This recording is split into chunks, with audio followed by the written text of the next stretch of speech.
Magtatapo na tayo ng kubo-kubo para hindi natambakan ng basura. So gastusan na natin ng konti kasi tinatapunan ng basura dito eh. Sabi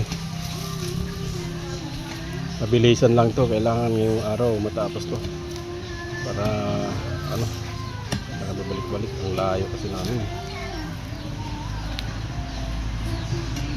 Ayan yung ano ko. Ayan.